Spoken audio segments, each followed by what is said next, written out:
Success is a wonderful thing, but it tends not to be the sort of experience that we learn from.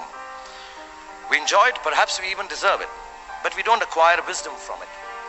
And maybe that's why it cannot be passed on either. Me being successful does not mean my kids are going to be successful, even if I teach them everything that I know and how to do it.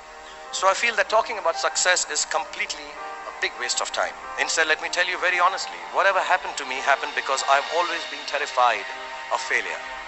I don't want as much to succeed as much as I don't want to fail. I come from a very normal, lower middle class family. I saw a lot of failure. My father was a beautiful man and the most successful failure in the world. My mother also failed to stay long enough with me to see me become a big movie star. We were quite poor actually, and let me tell you, poverty is not an ennobling experience at all. Poverty entails fear and stress and sometimes depression. I watched my parents go through this several times. At an early age after my parents died, I equated poverty with failure. I just didn't want to be poor.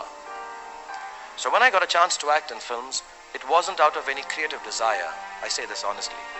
It was purely out of the fear of failure and poverty.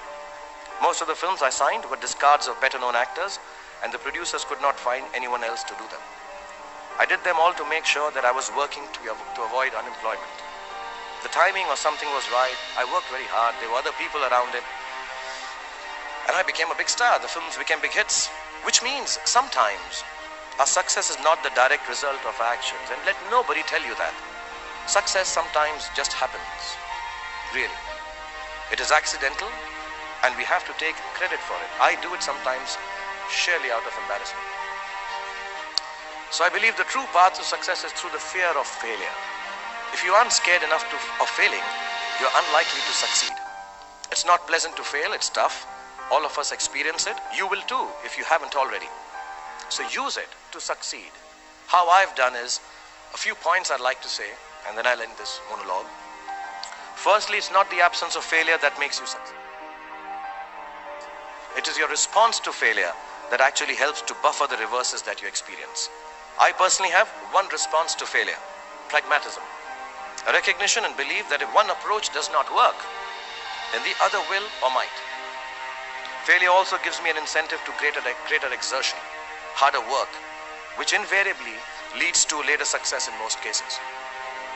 Repeated failure has taught me to stop pretending I'm someone else. It's given me the clarity to stick to things that really matter to me instead of distracting me from my core. Failure also gets you to find who your real friends are. The true strength of your relationships only gets tested in the face of strong adversity. Overcoming some of my failures has made me discover that I have a strong will and more discipline than I suspected. It has helped me to have confidence in my ability to survive. Failure is an amazing teacher. There's a well-known story of this very successful man, and a reporter asked him, "Sir, how is it that you always succeed?" And he said, "Right decisions." I said, "How do you make right decisions?" And he says, "Experience."